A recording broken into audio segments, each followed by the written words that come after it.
Hello mga langga, good morning, good afternoon, and good evening sa inyong lahat dyan. Tayo ulit magluto. Samahan nyo si RB Wanderlust. Yan, welcome sa aking cooking video. Ayan, magluto tayo ng ito Ayan minarinate ko yan, chicken. Magluto tayo ng adobong chicken, pero hindi ko siya lalagyan ng toyo. So, ano lang siya, white sauce. So, ayan. So, minarinate ko na siya ng 2 araw. Ayan. So, lagyan na natin ng bawang. Ayan.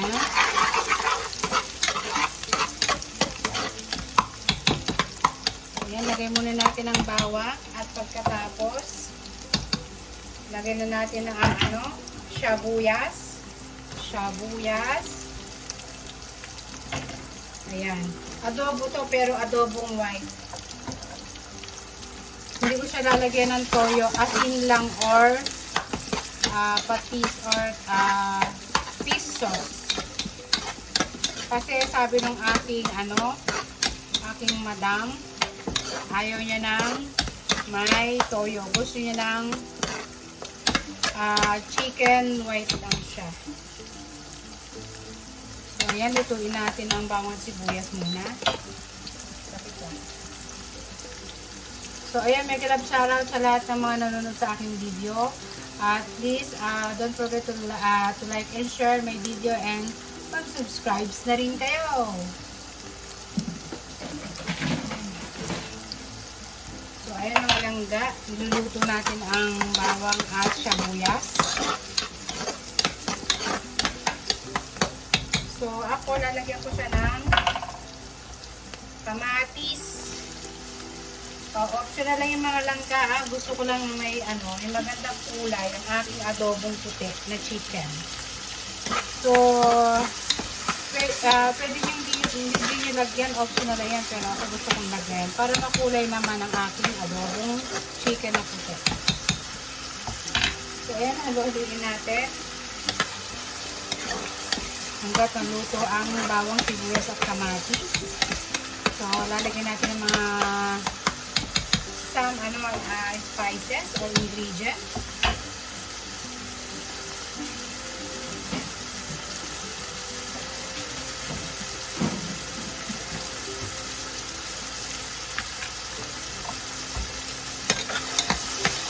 Sangkutsahin natin nang sa ganun maluto ang haluin ng konti ng bahagya nang maluto ang ating bawang sibuyas. Or takluban muna natin mga 3 minutes siguro maluluto na ang bawang sibuyas at kamatis. Yan, cover muna natin mga langga. Ayan, buksan natin. Ayan, malapit na. Ayan, buti mo na. Okay na siya mga langga. So, ilagay na natin na-marinate kong na-marinate kong chicken. Ano to? 2 days ko siyang nag-marinate. So, inlay mo sa rep. So, ayan. Sarap. Ang dami niya mga langka. 1 kilo yata ito. So, ito naman, pwede mo siyang i-stock sa rep kasi adobo nga pwede mo siyang ulamin ng ilang araw. Kung hindi mo siya maubos, pwede mo siyang i-stock sa rep. Diba mga langka?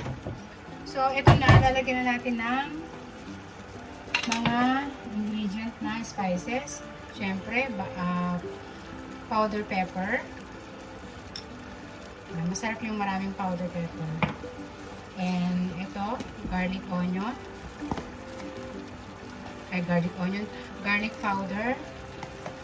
And ito yung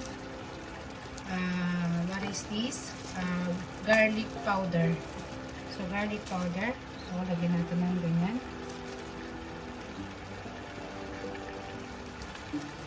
And then, lagyan natin ng ginger powder.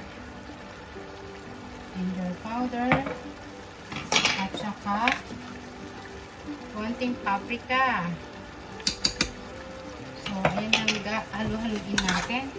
At nang mag-combine at mag-mix lahat ng ating nilagay na ingredient. So, itong aking adobo is adobong puti. Wala siyang todo. Kundi, fish sauce ang nilagay ko. Fish sauce. Kasi ayaw ng aking sister ng toyo. Gusto niya puti lang daw. So, sundin natin ang ating sister. So, ayan. So, lagyan natin konti ng ng beg 2 or tubig. Yan, konti lang mga langga. Yan. So, after this, pakuluan natin ng mga at least 20 minutes or 15 to 20 minutes. After that, i-check natin kung ang ating chicken ay malambot na or luto na. So, takpan muna natin mga kalangging. So, may galap shoutout sa inyong lahat dyan. Sa mga Team Solid Galangga, Langga Emily 19 Official, and Langga Make the Day. May galap shoutout. So, sa mga lahat ng aking ka-YouTuber dyan, thank you so much sa panonood sa aking cooking video. At yun, salamat po sa inyong lahat dyan. At tayo alam niyo naman si RV, I love cooking. Kahit napakasimpleng cooking lang is the best, di ba mga langga? So, ayan. Takpan muna natin siya mga langga, i-check natin mamaya after 15 minutes or 20 minutes. After that, kung hindi pa okay yung lasa, tikman natin. So, dagdagan natin ng something mamaya. So, bye-bye. Mamaya muna ha, mga langga. So, check natin mga langga. Ayan. Medyo kumukulo-kulo na siya. Ay, kumukulo na pala. So, ayan. So, yummy. So, medyo malambot na siya mga langga. So, ang sarap. So, simpleng ulam lang ni RV Wonderlust. Pero napaka-sustansya na food. So, maraming salamat sa inyo lahat dyan, sa mga nanonood. Sa walang sawang nanonood ng aking video. Thank you so much. So, ayan. Ayan na po siya. Malambot na yan mga langga.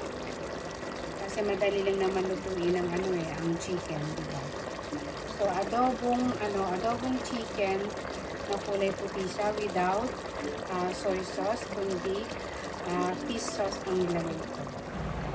So, ayun na mga langga, lalagyan natin ng another ingredient. Yan po, honey. Para mag-balance po yung lasa ng tamis at alat. So, ayan po, lagyan po natin ng honey, mga langga. So, ayan po ang aking secret na last ingredient, honey bee or honey. So, maraming salamat sa inyong lahat dyan. May love shoutout sa mga lahat ng support sa akin. Bye!